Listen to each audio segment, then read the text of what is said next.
So another way that we can communicate the magnitude and the direction of a vector is to do it indirectly, but using the horizontal and vertical directions that we're going to travel as a result of that vector, which is called using component form. And so this will be done by writing the components, the x movement and the horizontal movement, those two components of the vector, in a set of special brackets, but essentially as an ordered pair. And so you can see that here. So we just make sure that it's not in a set of parentheses so that we know that it's not an ordered pair that we're describing, but it's these horizontal and vertical movements for a vector. So let's see what we mean by that. So in the next example that we see, we've got the two pieces of information that we used to, that we needed to solve for in the previous couple of examples. We've got the magnitude is given to us, that's 5, and we've got the direction of this vector measured from the positive x-axis is 35. So what we want is we want to know what are these x and y movements. So if instead of, let's say this was a path that we were walking along to get from the origin to the arrowhead to the tip of this vector. Well, what would it be if we moved instead in a horizontal and then in a vertical path to get to that final point? So instead of taking the shortest distance, what would it be if we moved horizontally and vertically only? And so we can see that we can just set up a couple of trig equations that will allow us to solve for that. So if we want to solve for x, then we could just do the hypotenuse, that's the magnitude of the vector, so that's 5, times the cosine of that 35-degree angle. And so if we push buttons on our calculator for that, we're going to get 4.10 if we round off to the nearest hundredth this time. And then for y, we can find that vertical distance by doing 5 times the sine of that 35-degree angle. And so we're going to get 2.86 when we calculate that. And so then to write down the component form of this vector, we would just write those two components inside of those brackets there. So this embedded in this information, this 4.10 in the horizontal direction and 2.86 in the vertical direction, embedded in that is this information here, that it's a magnitude of 5, because if those are the horizontal and vertical movements, then the hypotenuse of the right triangle that those two are the legs of will end up being 5. And if we do like a little inverse tangent of 2.86 over 4.10, we're going to get that 35-degree angle. So this is just another way that we could communicate the same information, but as we're going to see, that can sometimes be a little bit more functional for us, especially as we start to work with multiple vectors where we're adding them and subtracting them, as we will before too long. Now that's not the only way that we can write the components of a vector, is in this kind of ordered pair style. We can also do it in terms of what are called unit vectors. And so a unit vector is a vector that has a length of 1. And the unit vectors that we'll be using travel along the respective positive axes. So we can see in our diagram here, I is the unit vector that travels along the positive x-axis, and j is the unit vector that travels along the positive y-axis.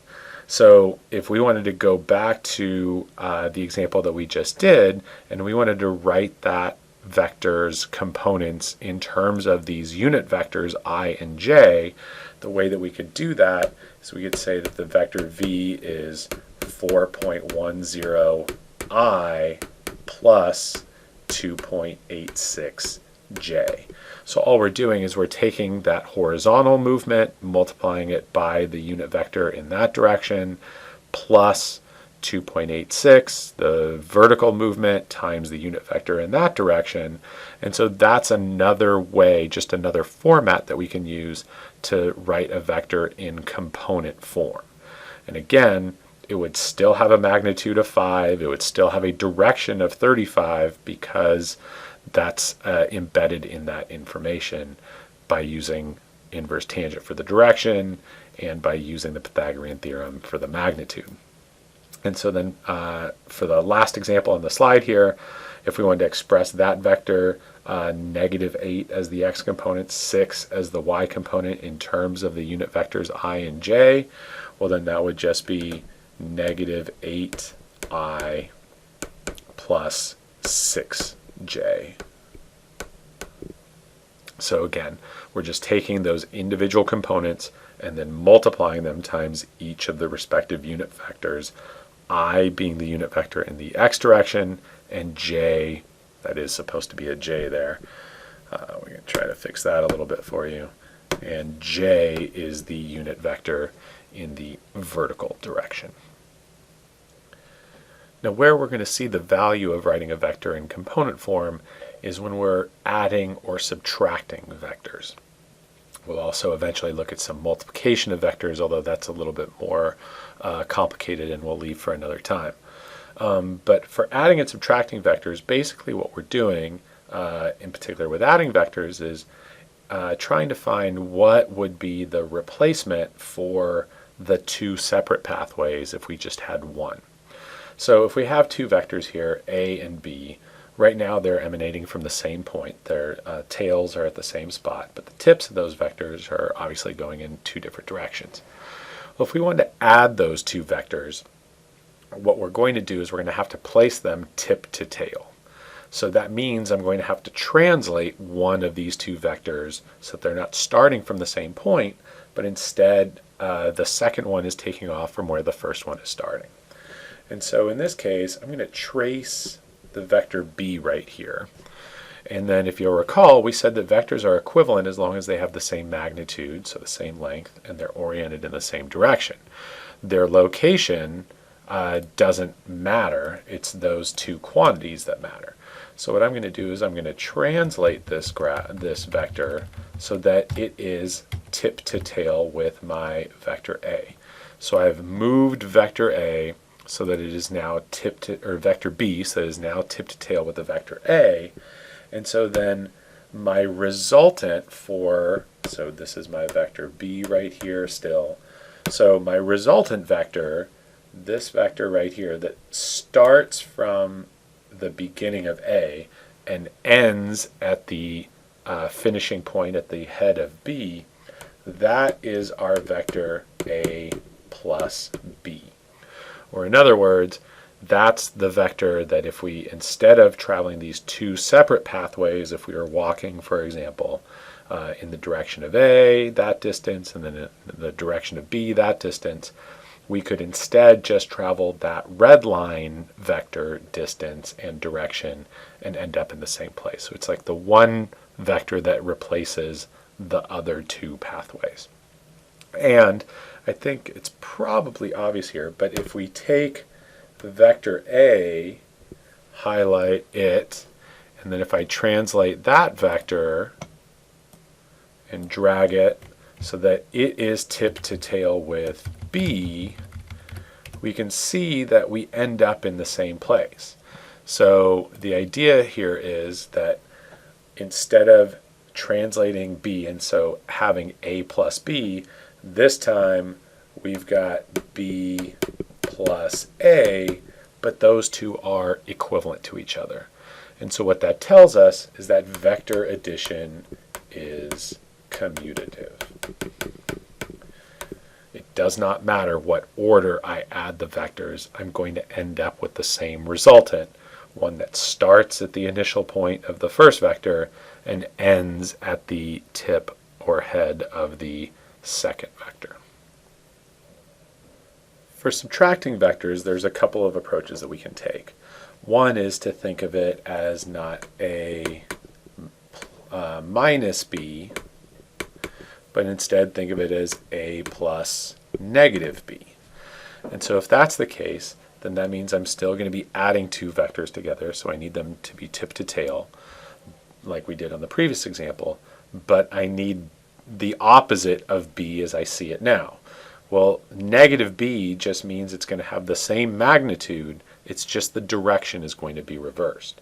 So what I can do here is I can just take B and then reverse the direction here, And now what we can see is we've got these two vectors. This is now negative b plus a, and since we've established that addition is commutative, a plus negative b and negative b plus a is the same thing.